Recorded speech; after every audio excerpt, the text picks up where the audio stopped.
Bonsoir à tous. Le projet de loi instaurant le pass sanitaire a été adopté dimanche dernier dans une version assouplie. À l'issue de plusieurs jours d'examen parfois intenses, le Sénat est parvenu à imposer plusieurs allégements comme la suppression des licenciements. Le projet de loi sur le pass sanitaire doit maintenant être présenté au Conseil constitutionnel le 5 août. Pour en discuter, je reçois Loïc Hervé, sénateur de la Haute-Savoie. Bonsoir. Bonsoir. Alors, vous êtes fermement opposé au passeport vaccinal. Est-ce qu'on se dirige vers une vaccination obligatoire pour tous les Français ? C'est un risque que nous ayons cette décision à prendre au mois d'octobre. Je précise d'ailleurs que je suis vacciné et pour la vaccination. Je suis opposé au pass sanitaire et je pense que même si j'étais pas forcément favorable à l'idée, je pense que la vaccination obligatoire se comprendrait mieux que la généralisation de ce pass sanitaire. Au moins, ça aurait le mérite de la clarté. Mais le gouvernement n'était pas prêt à faire ce choix maintenant. Je pense que nous aurons ce choix à faire au mois d'octobre. Le gouvernement prend un très gros risque à plaider pour cette généralisation ? Oui, parce que il y a des questions à la fois de principe et des questions pratiques. Sur les principes, c'est la première fois dans notre histoire nationale qu'on va exiger un document qui justifie d'un état de santé, qui parfois même sera corroboré avec un document d'identité. Et sur la dimension pratique, c'est qu'on est en train de transformer tout un tas de professions en contrôleurs de données et d'informations qui n'ont pas normalement à connaître. Et quelque part, on va créer deux catégories de Français, les vaccinés et les non vaccinés. Alors ceux qui sont contre la vaccination d'une part, mais aussi ceux qui n'ont reçu qu'une dose de vaccin ou ceux qui pour des raisons médicales ne peuvent pas avoir accès au vaccin. Est-ce qu'il y a un risque que ce pass sanitaire aggrave la crise ? Moi, je trouve que l'état du pays, après plusieurs mois de crise sanitaire, l'ambiance m'inquiète. Et oui, effectivement, ce type de mesure n'est pas de nature à créer la confiance qui permet d'avoir une société qui fonctionne bien.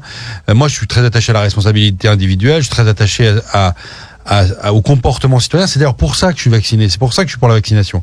Mais de là à créer une espèce de suspicion généralisée de la part de certains Français vis-à-vis de leurs prochains, ça me pose une vraie difficulté théorique et pratique.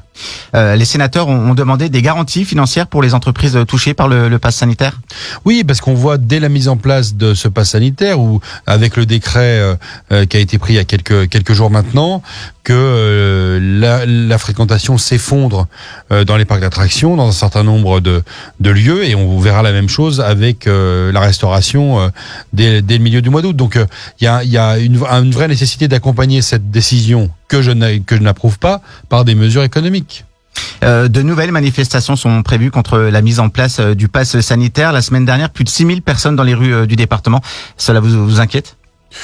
Non, les manifestations m'inquiètent pas en soi. Je n'y participerai pas parce que je pense que le rôle des parlementaires n'est pas d'être en tête de cortège. Les Français ont le droit de manifester, c'est un droit constitutionnellement protégé.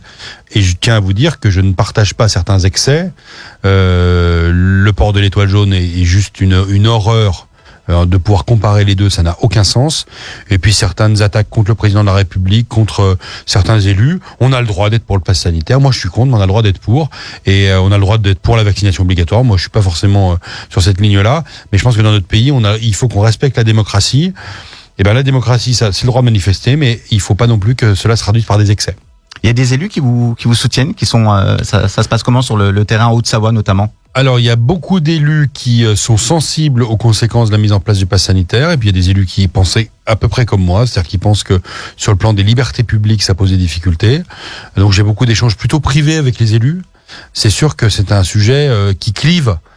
Donc il y a des Français qui sont pour, il y a des Français qui sont contre. Et donc moi j'ai choisi d'affirmer mes positions en respectant celles des autres, tout le temps. Donc je suis obligé d'avoir des positions qui sont pesées au trébuchet pour ne pas choquer, ou du moins pour être uniquement sur le plan des idées. Donc je ne suis pas dans les thèses complotistes, je vais pas appeler à l'insurrection, mais je pense que dans une période comme la nôtre, il faut que des personnes s'expriment, et en particulier les parlementaires qui font la loi.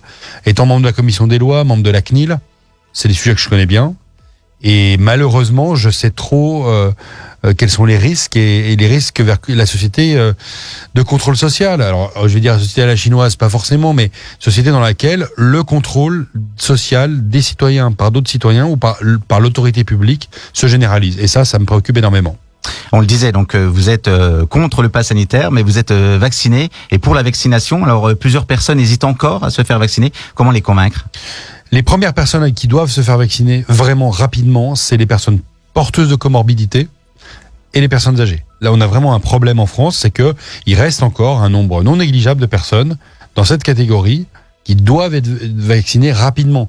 C'est eux qui risquent d'engorger les services hospitaliers et de réanimation parce que c'est eux qui risquent de développer des formes graves de la maladie. Donc ça, c'est le premier élément et ça, vraiment, faut insister là-dessus.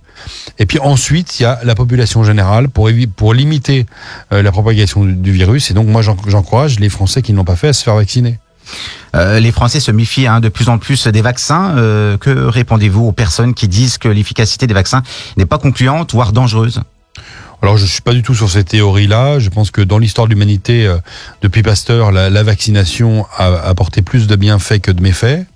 Et donc, je pense qu'il faut avoir un discours de confiance et que dans notre pays, une politique de santé publique, elle est menée par la confiance. C'est pour ça que je crois beaucoup aux médecins généralistes, je crois beaucoup aux élus locaux qui s'impliquent. Ici à Sciez, il y a un centre de vaccination. Je crois beaucoup à ce travail de terrain, de persuasion, plutôt qu'à une coercition qui va imposer des choses parce que les Français vont vouloir partir en vacances, parce que les Français vont vouloir avoir une vie à peu près normale, donc ils vont se plier à ces contraintes-là. Et ben moi, je préfère la confiance à la contrainte. Beaucoup de choses circulent sur les réseaux sociaux, notamment. Ça inquiète. Beaucoup de gens hésitent aussi à se faire vacciner à cause de ces choses qui circulent sur les réseaux sociaux. Bien sûr, il y a des tests complotistes, des tests conspirationnistes. Il y a des gens qui pensent que le Covid n'existe pas, etc. Bon, je les laisse croire que la Terre est plate, et que le Soleil tourne autour de la Terre. Mais il n'y a pas toujours des gens qui croient que la Terre elle est plate dans les manifestations. Mais vous faites. Ah non, alors ça c'est vrai. Par contre, vous faites un sondage dans la rue pour demander si la Terre est plate ou ronde. Vous avez 30% des gens qui vont répondre qu'elle est plate. Donc non, dans les manifestations, il y a de tout. Il y a des gens qui font de la récupération politique. C'est pour ça que j'y vais pas. Je veux pas qu'on m'accuse de faire de la récupération politique. Il y a des gens qui ont d'autres intérêts que les intérêts purement du débat sur le pass sanitaire. Et puis il y a des gens de bonne foi. Il y a des familles, il y a des gens qui pensent. Il y a même des vaccinés qui manifesteront samedi. Des gens parfois avec lesquels je suis en contact, qui m'expliquent que eux, comme moi, considèrent que la vaccination est une bonne chose, ils sont eux-mêmes vaccinés, mais que le pass sanitaire, c'est-à-dire la nécessité de prouver régulièrement dans la journée, dans la vie quotidienne, qu'on a reçu ce vaccin, ne leur convient pas en termes